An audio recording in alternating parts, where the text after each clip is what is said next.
Now, I did not know that holding difficult conversations will be your highest, but since when I was preparing for this, I knew that the global data set, that's the difficult one.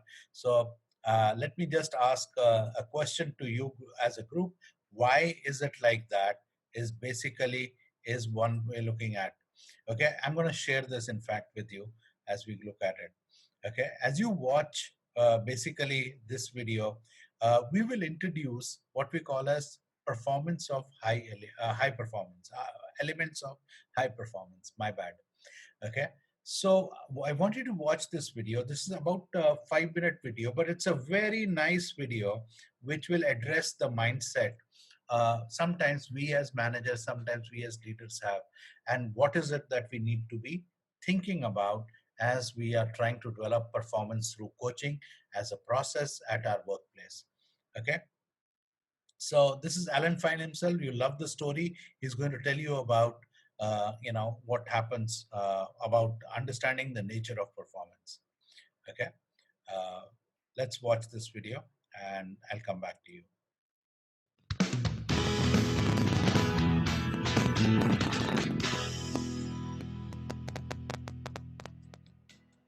I started my career as a tennis coach, and I wrestled with two issues.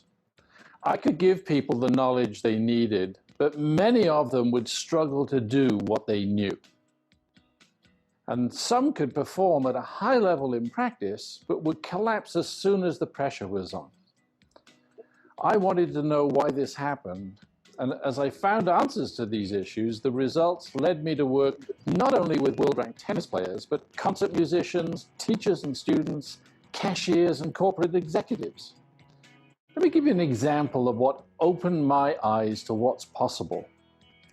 I'd been teaching a 9-year-old girl. Her mom had asked me to give her individual lessons because she was very shy and not very coordinated.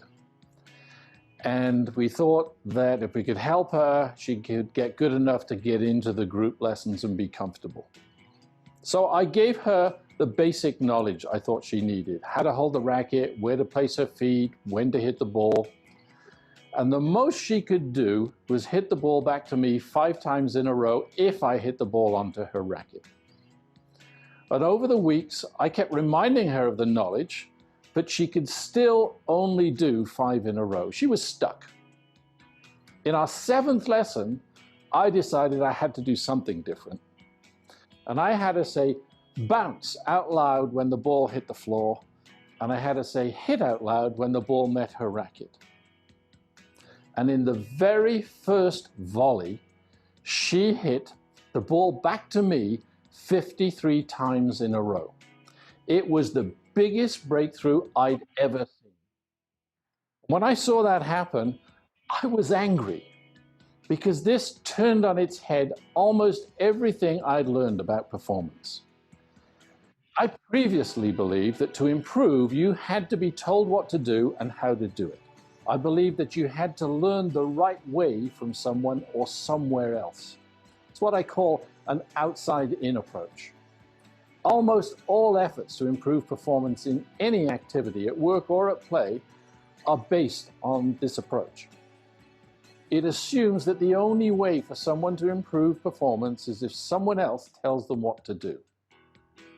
Now, as demonstrated by that 9-year-old girl, knowledge clearly isn't the only factor in performance. And if you think about it, most people in your organization already have the knowledge they need. They just don't use it. Think about exercise or diet. You know what you need to do. So if you're not performing in these areas, it's not because you don't know what to do, it's because you don't do what you know. Performance comes from the inside. People already know how to be great. It's not a matter of telling people what to do, it's a matter of helping them do what they already know. I call this an inside-out approach. The inside-out approach focuses more on what is happening on the inside, on how we can tap into the knowledge and skill and talent that we already possess. To access this capacity, we need to understand what gets in the way. And what gets in the way, I call interference. Interference is a label for what's going on in our mind that distracts us from the things that are most critical to performance. For example, it's the golfer who's thinking about his swing or about who's watching him. It's the speechmaker who's worried about how everybody's evaluating them. The inside-out approach is about reducing the mental interference that blocks our performance. Think of performance as a wheel. The rim of the wheel is knowledge, a very important component of performance. If you don't have the specific knowledge you need to perform, then obviously you need to get it. But if knowledge was all you needed, we'd all read the book and we'd all be world champions. There have to be other factors involved, and the three that are most critical are faith, fire, and focus. Faith is what you believe about yourself. Fire is about energy, passion, and commitment. And focus is about what you pay attention to. And focus is what drives this wheel. What you focus on is what develops your beliefs, creates your beliefs. And once you have a belief, then that drives and filters what you focus on. Both of these will impact your fire. If you get focus and faith pointed in the right direction, they'll raise the fire, make the attitude positive, make learning and using knowledge much easier and increase results. And if they're pointed in the wrong direction, they'll lower fire, make the attitude negative, make learning and using knowledge more difficult, and decrease results. The key is to maximize each of these elements, and focus is the highest leverage one. We're all capable of better performance because we're all born with faith, fire, and focus. Tapping into that is what today is about. Yeah. So that's what we are talking about. And therefore, every leader needs to know, how do I tap into it? What is the structure? There needs to be a skill set. There needs to be a method to do that. And what we do in basically, helping is understand what we typically called as ABC of coaching conversation. ABC stands for the three type of conversation a leader can have. If you're trying to help basically get an alignment, if there is a difference between you and your subordinate or the follower or the person you are coaching in terms of what to do and how to do it, okay, that's the A of that core conversation. It calls for alignment conversation. Okay, there is a typical structure to an alignment conversation, and the challenge a leader needs to overcome is not only his or her own interference, because we are so worried about the other person will reject my proposal, other person will not listen to me, and so on and so forth. Do I know how to have an alignment conversation? So we use a plan, prepare, practice kind of a format, which helps us reduce the interference. The whole idea is, can I reduce the interference of my follower so that the person can access the knowledge and the skill which he or she is not doing it. The B of the conversation is breakthrough. Sometimes, or most of the times, as I say, the leader has to help his or her people basically achieve an output, has to achieve a goal. And that is when you say you basically hold a breakthrough conversation. Breakthrough is how I help other person. So, for example, if I notice that a person is working very hard but not getting results, which basically he or she has planned or committed to, a leader needs to step in and say, hey, can we discuss specifics? It seems that you are trying to struggle or getting some result, and you are struggling there. Can I ask a couple of questions to help you there? And there are structured questions, okay, which can help you achieve that. Okay, and a check-in conversation, which is the C of the ABC of this one, of the compass as we call it, is a conversation which basically where you monitor, you basically, it's a very short conversation to find out, are we on the right path, are we going where we need to be going. It can be informal or formal.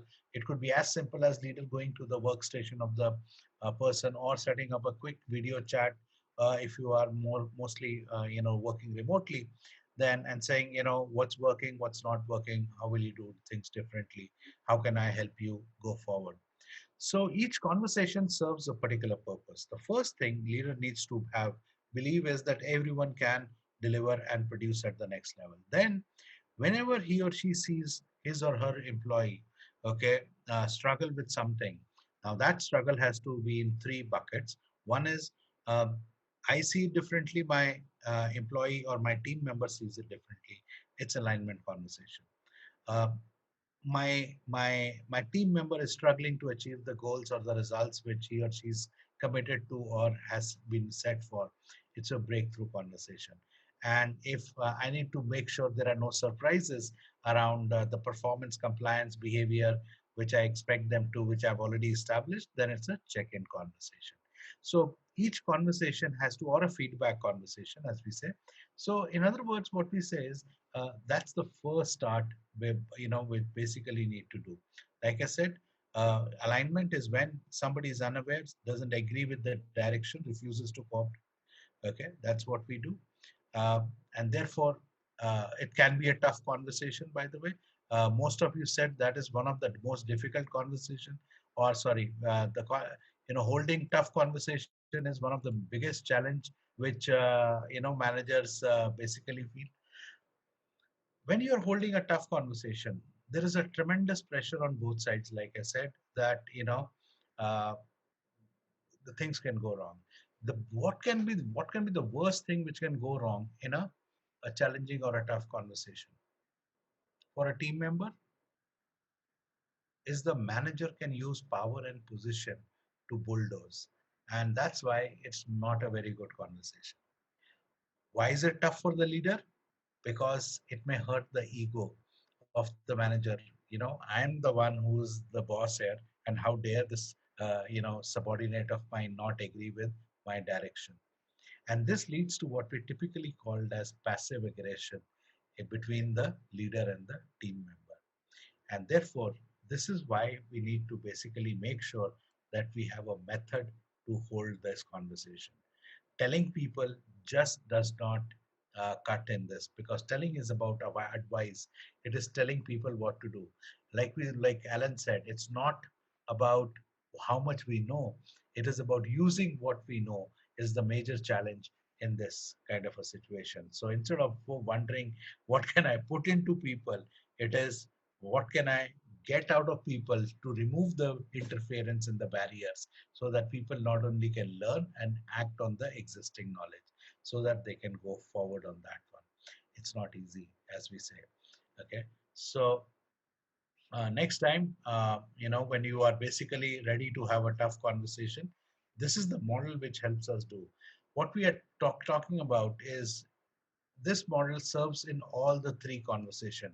How do we hold good great coaching conversation, even the difficult ones where there might be a disagreement? The process remains the same. Application changes slightly. Okay, we always are goal driven, and what we provide to all the team members of the people who go through the training is a tool.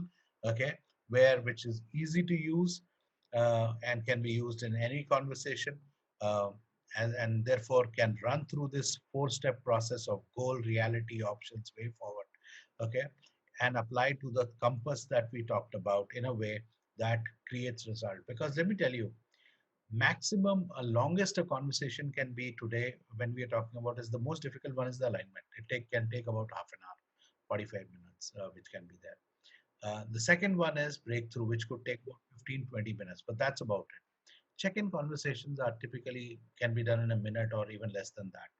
So, but you'll surprise, that's where the difference in application comes in. But essentially, the steps remain the same. The questions will change, the setup will change, and therefore, impact will change. So, that's the difference which we teach in the classroom when people are coming in. Okay. These are all goal directed conversation. And the whole idea is to make it easy and make it motivating for the leaders to build that capacity in so that they can go and create velocity. So velocity is nothing else, lowering the interference so that the ball can roll on the surface faster. And these are the four steps which you are all familiar with. And remember what Alan said, okay, focus drives performance. And how do you create that focus is something by using Grow and using a template of, like I already said, okay, prepare, plan, practice. And this is the template that we use to help us prepare better. Because when you do prepare, plan, and practice, you lower the interference in your mind. So you are focused on the content and you are not worried about the reactions or this thing, because you have to a large extent anticipated that already. And that's where we basically helps. And growing for alignment is a very small conversation. Sorry, growing for alignment is the toughest conversation, okay, which will take time as we go forward. So we say explain your goal.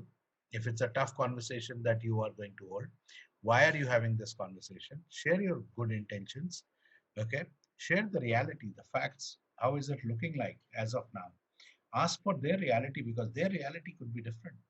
Okay. They see things differently. And then ask for a buy in. Uh, a simple way to ask for a buy in on a scale of 10, where do you stand today? Okay. 10 is totally committed, 1 is not committed. And then describe the choices. And if there is an alignment, great. If not, describe the consequences.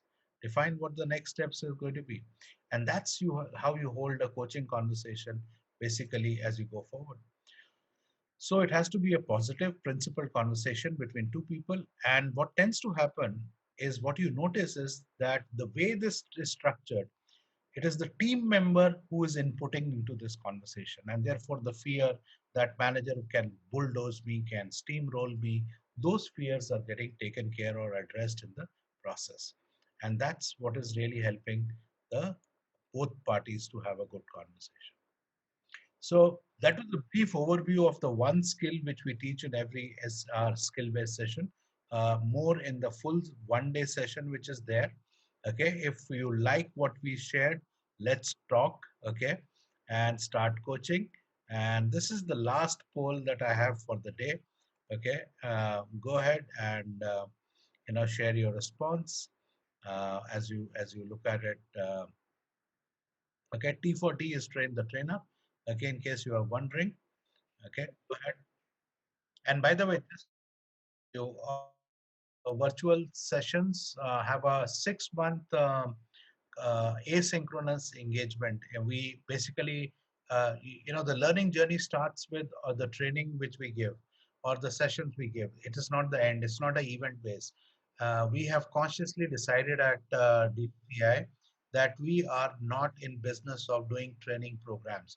We are in business of creating learning journeys. So as part of our all our programs, all our offerings, okay, with no additional cost, by the way, we give you a mentoring experience for 6 months, which is asynchronous learning. The entire group comes into a Google Classroom. We have assignments, we have latest updates, we have HBR case studies, we have videos, and there are assignments, and those assignments are graded, and we create a learning community. In other words, everyone who decides to join our learning journey, okay, gets access to basically what we call as a social learning process, which we have launched for all our programs as we go forward. Okay, so and that's what we have. And thank you for basically joining us, and thank you for allowing us to be part of your learning journey, whether small or short or long is a matter of detail. Okay, and thanks for being an excellent audience. By I love the polling, the speed with which you guys were polling today. Okay, that was great. Thank you, everyone. Be safe, uh, and keep coaching, as we say. Okay. Thank you, everyone. Uh, have a great time. Bye bye.